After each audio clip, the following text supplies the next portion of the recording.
Hello, everyone. This is Beatrice. It's been a long time. Happy New Year for this, my YouTube subscribers. For those who are following me on the immigration, sorry, I'm so sorry. I have lots of sensation on LinkedIn. I'm really doing well on LinkedIn. LinkedIn is a very powerful platform. You can follow me on LinkedIn at Beatrice Oti. Can't wait to get on to 1,000 followers. That's my goal. Please subscribe here on YouTube as well. My goal is to hit 1,000 subscribers as well. And yeah, welcome. I've been on a lot of traveling here and there. I'm currently out of Canada. I'm not gonna lie, but I'll be hitting Canada pretty soon. Just want to make sure I keep my traveling numbers. If you're a permanent resident, a certain number of days you can be out of Canada. So all these will be discussed in this YouTube channel, and I'll be doing a lot of collaboration going forward. I'll be bringing people from Canada who have their own share of the experience. That way, it's much more relatable it's much more relatable when someone comes in and say, oh, I've been through this is how Canada is in a nutshell, and I have my, so it's not skewed, right? It's not one-sided. I'm not the only one telling you that Canada is pretty tough. However, it's possible. As long as you're alive, anything is possible if you push. Okay, so enough of this. So today our topic is the 6 non-Atlantic provinces. Beatrice is back. The 6 non-Atlantic provinces. Please do well to subscribe on my YouTube channel, like, share, follow me on all social media platform. All this will also be shared in the description section at Beatrice Oti. I'm currently a business partner of Canada Immigration Work and Study Resources. I'm a cold calling expert, so I call for business. I do a lot of business consulting, and I'm also a gospel artist. So if you check me up on YouTube, you see I have 2 YouTube channels. This channel is actually doing more in terms of subscribers because this channel was open along, this channel became active as of 2 years ago. However, please follow me on my musical channel, especially if you're a Christian. I believe in Jesus. I love him, and I proclaim him on all the things I do. I don't hide him, okay? Because he's a big part of my story. So today we'll be talking about the 6 non-Atlantic provinces. There are 6 of them, and I will be talking about only the 6 of them. Moving forward, we'll talk about the Atlantic provinces, and something interesting came up about the Prime Minister of Canada, Justin Trudeau, and some new rules. So all this will be unfolded as we go along in this journey. I hope the year is going really well. For those people who are not really having a great time, don't worry. Things are going to get better. I've actually had my own share of difficult times. Trust me, I am not perfect. Life has not been linear for me. Those who know my story in 2016, you know what erupted. And I'm grateful I'm still here and I'm still striving and I'm still moving. So there are 6 provinces, okay? So these 6 provinces are non-Atlantic. There are 4 provinces that are Atlantic, such as Nunavut, Yukon, Prince Edward Island, and the list of that, okay? I don't know if I mentioned at one point in time. So please, even after listening to me, and I will be sharing resources in the description section, do well to go and research for yourself. I'm giving you adequate information as much as I can, but things change. Canada is always changeable. At the time I made videos on Ontario, a certain stream was not open, but at this time a different stream is open. So you'll have to keep updating yourself with the information because things get changed from time to time. Now, what are these 6 provinces that are non-Atlantic? They include Alberta, Manitoba, Ontario, British Columbia, Saskatchewan, and Quebec. Now, I usually don't like including Quebec as a province because they are very autonomous, like they have their own set of rules. The federal government has a set of rules. Quebec has their own set of rules. However, it's still part of Canada. They're kind of the people who like segregated themselves to be, okay, we are Quebec. We're kind of different, want to do our own thing. And it's majority is French speaking. So if you're a French speaker, those Anglophone people, you guys are really good with French, then feel free to immigrate there. But if you're not a French speaker, I would really advise you to stay away because you're a little bit racist. Anyways, I love Canada. Canada has been a huge success. Most of the funds I'm making, trust me, it's coming from Canada. I'm so grateful. I'm so grateful. Canada has been a huge success to my life, to my journey, and I will never ever stop talking about Canada because most of my revenue are coming from their economy. So I love you, Canada. So that being said, let's move on to the video. So today we'll be talking about Alberta. Now, I did a video. Did I do a video? Okay. I did a podcast excuse me. So I did a podcast where I talked about, so I'm going to leave the link in the description below. Please do well to subscribe on this YouTube channel for the goodies I am giving and I am sharing. Do well to subscribe, like, share, follow me on all social media platforms at Beatrice OT on LinkedIn. We've crossed 500 plus connections. I am so excited. On my podcast, we hit 2.7 plays.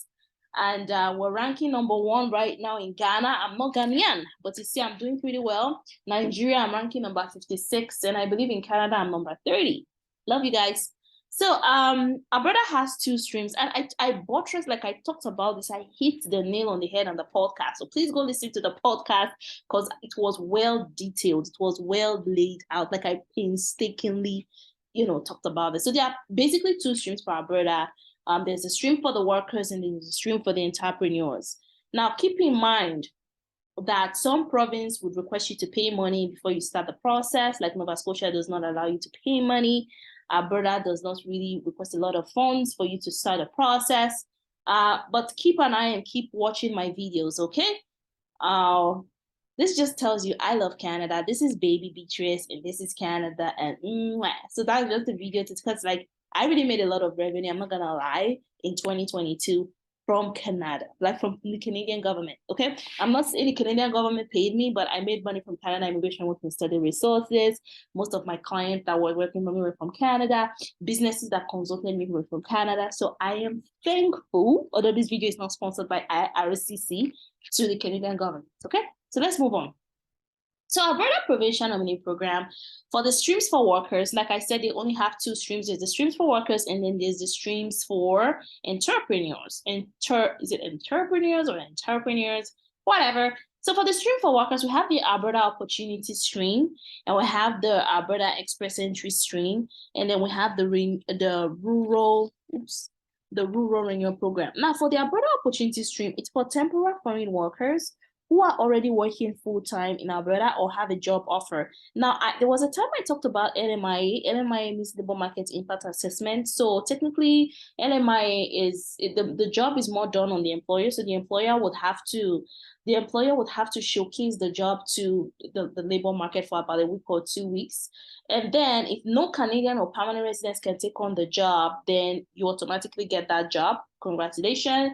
And then they would have to submit that to the government. The government approves it. As long as you have a job offer, then you can use that to apply as a permanent resident via provincial nomination.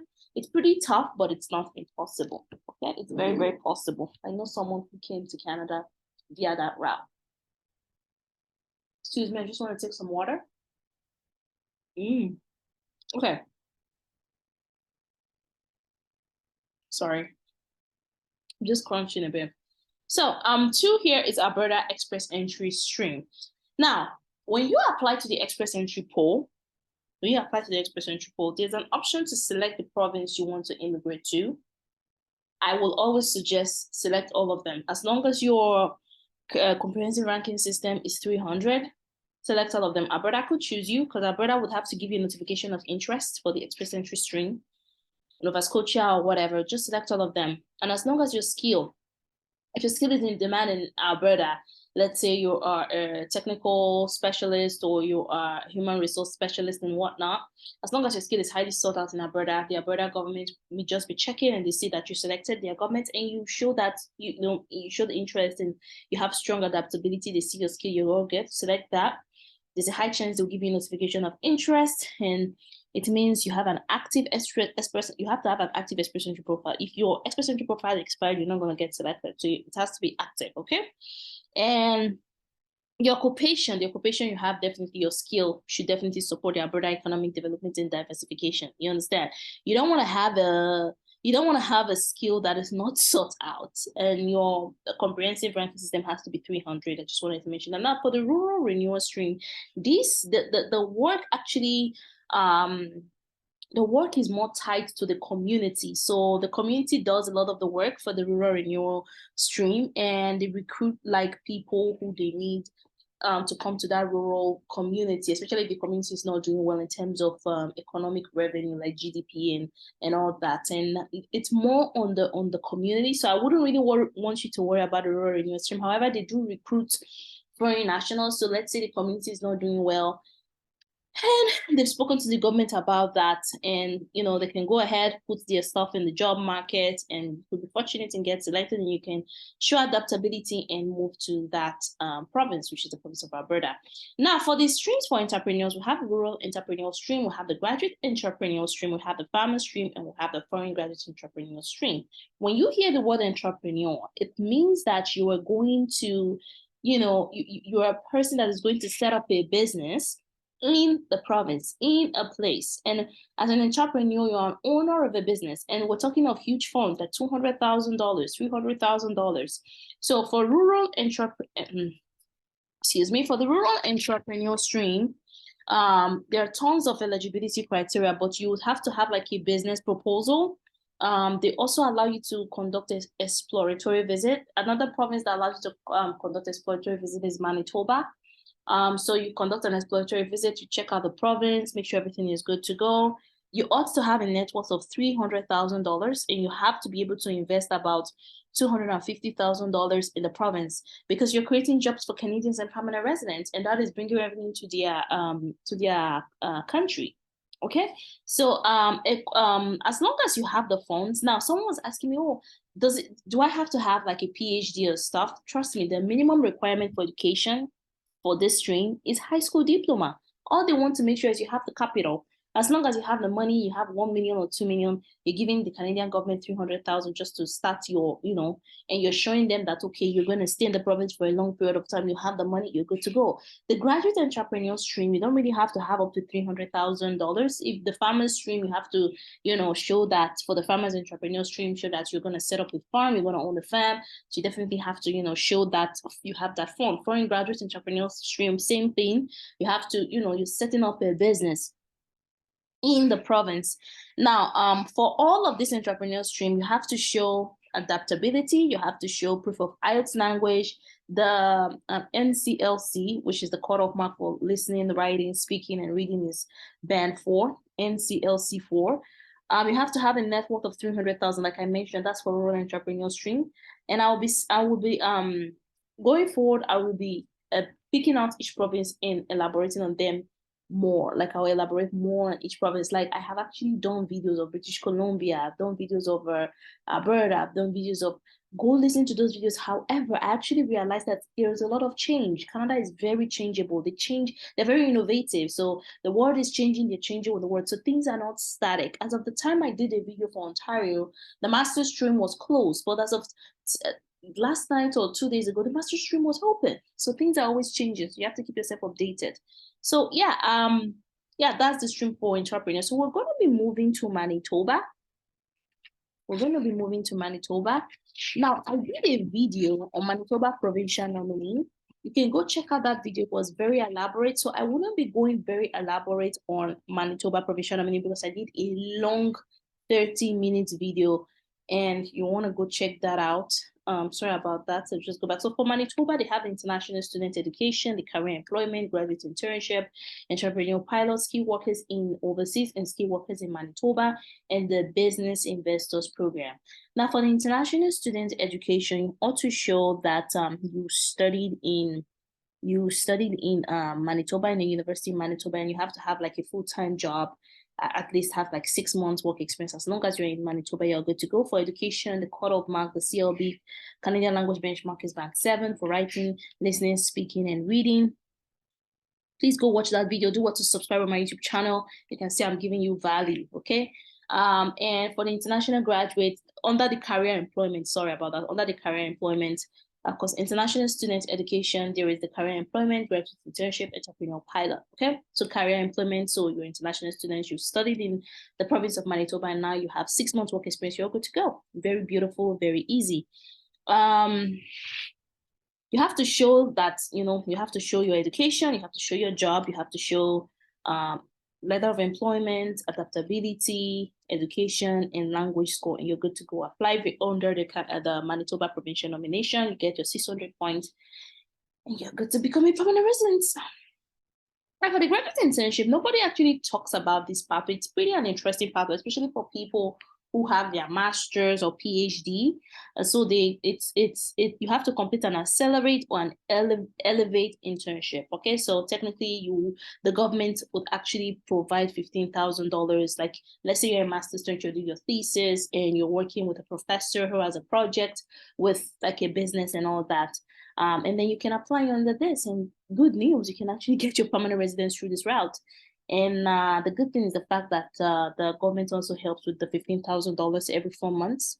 It's really good. I love to hear that. Now, for the entrepreneur pilot, again, you have to set up a business. You know what I mean? And then show funds that you're able to contribute to the province.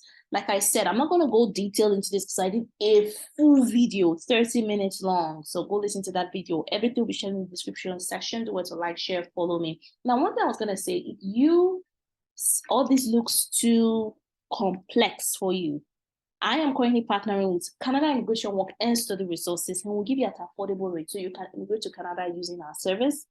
Or if you want to do it yourself, I have an affiliate link. I will put everything in the description section. You can click on that link. You can click on that link and do it yourself at a very affordable rate. Okay. I'm your plug, and I'm here for you. So moving on, we have the skilled workers in overseas and skilled workers in Manitoba. Now, guess what? A lot of people say, oh, because you are overseas, it doesn't mean you can come to Canada even if you're overseas. When I mean overseas, like you're in Nigeria, you're in Ghana, you're technically outside of Canada, but you have to follow that 3 pathway. So is that how you have a family friend and the different family types? Please listen to that video, like auntie, like uncle, like friend. Some says a close ties. You can immigrate to Manitoba. Isn't that beautiful? Also, if you have past employment or past education, so let's say you school in Manitoba and you went back to your own country and you want to come back to Canada and get PR, you fall under the skilled workers overseas.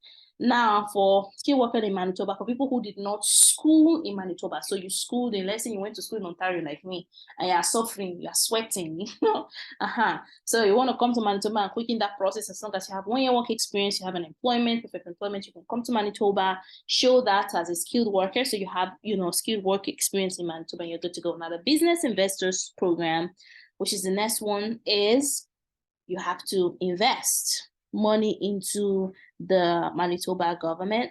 You have to show that you have funds. You know what I mean? You have to show that you have funds. You're an entrepreneur in Manitoba. You have funds. You want to establish your business. You have to show adaptability. You have to show that you're going to stay in the province. You have to show the amount of funds you have, usually 200,000, 300,000, the likes of that. And you're good to go. Please subscribe on my YouTube channel. Now, this is Ontario. Because of my experience, I really, really, really don't support people going to Ontario. Although Ontario is more popular, that's what they put out in the public. It's very competitive. I'm hearing right now there was a ton of job. There was a recession last year, 2022. See, it's last year already. Welcome to the new year. I heard there was a talk of laying offs, that they laid off a lot of people. So Ontario is pretty competitive, but if that's where your skills lie, then go ahead long. So I've done a full video about Ontario provincial nomination, and as of the time I did that video, there were certain streams that are open. So Ontario has they have a platform called the ONIP, the e-portal, where you see which stream is open and which stream is closed. I don't know why they do that. They could open the stream for like 2 minutes, and by the time you submit your application, the stream is closed. So I find Ontario really, really cumbersome and really annoying. Especially if you want to do PNP, provincial nomination. That's why I always advise check other provinces. There are tons of options for you to immigrate to Canada. You don't have to suffer like I did. I wasted so much time sitting in Ontario. First of all, I didn't have family members around. Second of all, because where I was from here, I'm someone who's familiar with a place. I just want to stay there because going to a new place has its own challenge, but you always have to get out of your comfort zone. And so Ontario has the job offer category for foreign workers, international students, and in-demand skills. International students are pretty people who are residing in Canada. And if you have like a job offer, you can definitely apply via the provincial. Remember, all these are under provincial nomination. I don't want you to get confused. All these are under provincial nomination. And then you still go to the federal system via the Canada website, canada.ca, and then fill in your form. And then you get accepted, you get your invitation to apply, and you're good to go. And then we have the in-demand skills. So skills that one of the skill, I just want to say this out. One of the crucial skills that Canada really likes is French speaking skill. So if you know how to speak French, it's hot cake because you'll be working with the government, you will be working in social services, you'll be working in teaching services, you work almost everywhere because they speak French. If you're in Quebec, that's a plus. Okay, and we have the graduate stream, the master's and PhD stream. I'm not sure if they are currently open. Sometimes they open it, sometimes they close it. Then they have the human capital stream and French speaking stream and an entrepreneur stream. Like I told you guys, for entrepreneur stream, you have to invest money. I've done a video of 30 minutes on Ontario. Please listen to the video in the description section. I'm not going to elaborate on this. Now we have British Columbia. I really love this province. And we have the tech pilot pathway. Oh, I didn't put one here. They also have the skilled worker pathway for British Columbia. British Columbia has the skilled worker pathway. Please forgive me for not including that here. And British Columbia does, like, for the skilled, they have the skilled immigration program. Sorry, that's not written here. Just listen to me, please. Thank you. Subscribe to my YouTube channel. So for the skilled immigration program, they have the skilled worker, they have the skilled health, they have it for skilled health, skilled graduate, and skilled international graduate. And I heard something, there's something now that British Columbia offers that's called skilled immigration registration system. It's a point-based system that gives a candidate a registration, like it gives the candidates like a registration score to ascertain that they are able to immigrate to the province, right? That like they are eligible to apply. Now for this skilled immigration registration program, there are only two pathways outside of the skilled immigration program. Okay, let me break it down. So for skilled immigration program, we have skilled worker, we have skilled workers for health, we have skilled workers for graduates, we have skilled workers for international students. Now, outside of this program, there are only two streams, so only international postgraduate and healthcare professionals that don't have to apply via the skilled immigration registration system. I know that's a lot of words, okay? So for the international graduates and the international healthcare professional, they can apply directly to the British Columbia Provincial Nomination Platform online. And British Columbia makes you pay $1,150 for their processing fee. So I want you to be aware of that, okay? So I'm going to reiterate. It was not written here, so don't look at the screen. It's not written there, okay?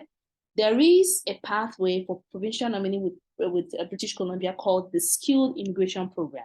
The Skilled Immigration Program is broken down into Skilled Immigration Program for skilled workers, Skilled Immigration Program for health professionals, Skilled Immigration Professionals for international graduates, and graduates. There are only two of these skilled workers that apply directly to the British Columbia platform, provincial nominee platform, is the skilled international postgraduate and the skilled healthcare professionals. So, which means that the skilled workers outside of the health professionals and the international graduates would have to apply via the skilled immigration registration system, which is a point-based system. Did I pass the message across? Let me know in the comment section if that's clear. Okay. And for the skilled worker, you have to have a job offer from the name. You have to have a minimum of 2 years full-time work.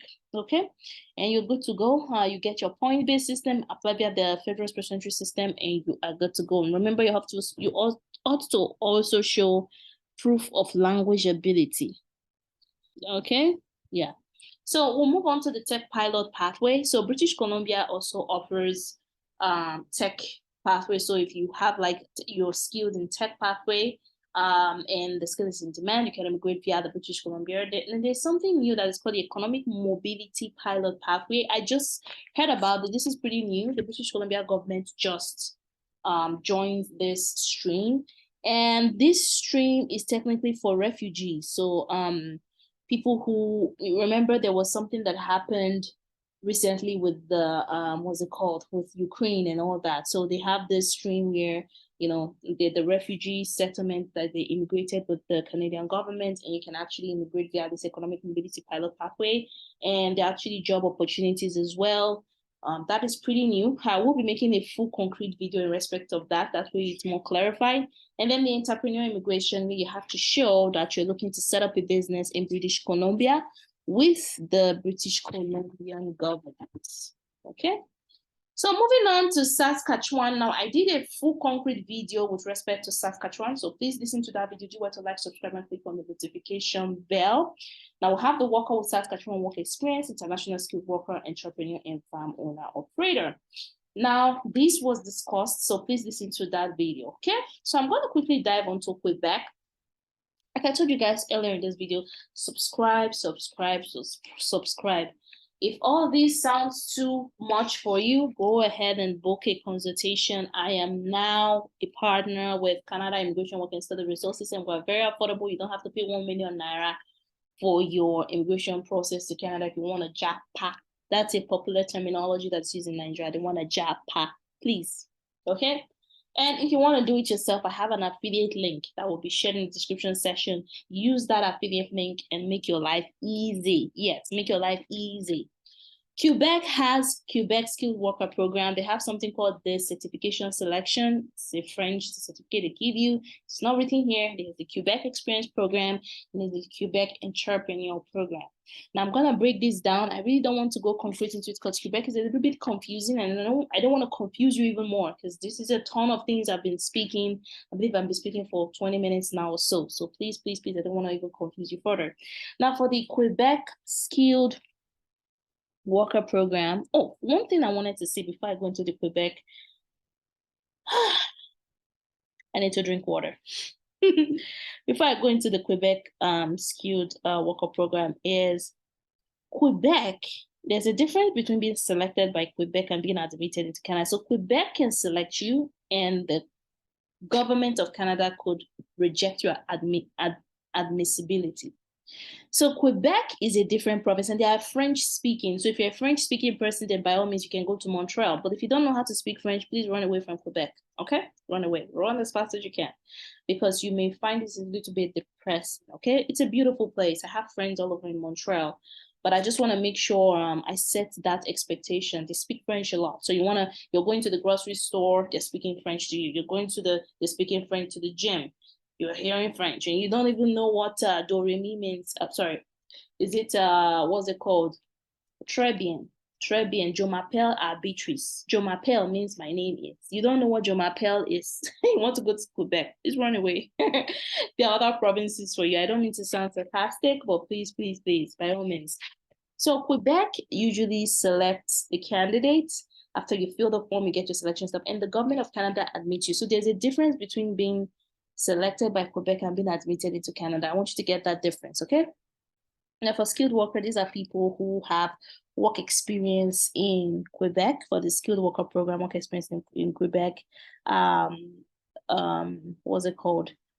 You could be an international student that have a work experience. You could be a foreign worker that has a work experience. And then we have the Quebec Experience Program. Now, for international students who are residing in Quebec, you ought to show 1 year that you worked 1 year out of 3 years. Remember, they give you a work permit that's 3 years. You have to show you have 1 year out of 3 years. For foreign workers, you have to show you have 2 years out of 3 years work experience, and you're good to go. You can apply by the provincial nomination pathway, and hopefully you get admitted by the Canadian government. Now, there are tons of things that will make someone inadmissible. Whoa. I'm gonna do a concrete video about like factors that can make someone inadmissible. Let me just write that down. Inadmissibility. What can make the government reject someone? I'm gonna do a concrete video about that. Inadmissibility. And another video I will be doing is the news about the Prime Minister of Ontario, Justin Trudeau. And then I'm gonna also be doing another video on the Atlantic province. Now I've done a video about that, but there are new things that needs to be reviewed. So just want to write that down so I don't forget. And then the last one here on our list for Quebec is the Quebec Entrepreneur Program. For the Quebec Entrepreneur Program, it's a little bit intense. They also have the Quebec Investor Program. You ought to have like a lot of money. Yeah, you have to have a lot of money for you to set up your business and own a business and inform the province you have that business. Now, one thing I want to mention for the Quebec program, you have to pay $1,365 for their provincial nomination. It does require a fee, like Ontario and like British Columbia. Ontario is, I believe Ontario is $1,250. Please research that. British Columbia is $1,150 and Quebec is $1,365. Not Nova Scotia doesn't charge you so much. That Saskatchewan is pretty low. Prince Edward Island is pretty low. So make your choice, make your decision, do your research before you jump, so you're not crying like I cried. I cried a lot. Okay, so that would be it for today. I hope I didn't bore you. I hope you're not tired. I hope I did a lot. So who am I? For new subscribers, I don't want to assume everybody knows me. My name is Beatrice Oti. I'm currently a LinkedIn sensation right now. I have over 500 plus connections on my LinkedIn, and I have a podcast with 2,700 plays, 2,700 plays, and my podcast is currently listened by over 30 countries in the world. I get listeners from Ghana, from Canada, from the United States, and almost everywhere in the world, technically. And yeah, I'll be doing a lot of collaborations soon, telling you my journey, how I started. Please subscribe to my YouTube channel, follow me on Facebook, Instagram, and LinkedIn. And that would be it. Now, for people who, I'm going to mention this, I know I've been saying it all throughout the video, please subscribe to my YouTube channel. The subscription and the comments that I see, although I'm doing this because I know where I'm going, it's a journey. I want people to be more self-aware. That way they don't make the mistakes I made and suffer. You don't have to suffer for so long. I made so many mistakes. And like I told you guys, I'm reading a book. The book would be ready in a month. Let me say in a month, but please keep me accountable. It's just to make your journey easy. That's why you're coming to Canada and you're well informed. Now, for people who are struggling with the whole information, it's kind of too much. You don't know where to start from. Everything is looking all jam-packed and all confusing. We have an immigration we have an immigration consultant called Canada Immigration Working and Study Resources. It's very affordable. You don't have to pay more than $1 million naira. So you don't have to pay $3,000. That's what I'm saying. Less than $1,000. With $1,000, you can immigrate to Canada. Who does that? I don't think there's any immigration consultant that does that. So go ahead and send me an email at ishakabeatrice@gmail.com or beatricebobby39@gmail.com. Now, if you want to do it yourself, you don't want to pay $1,000, you want to pay less than $1,000 to come to Canada, I have an affiliate link. Yes, I have an affiliate link. You could take the course. For students who wants to study, take the course, and I believe the course will help you to immigrate better to Canada. So do what to subscribe, like, and share. I'll see you on our next video. Thank you and have a good rest of your day. That'll be all. I need to go get some water. Bye.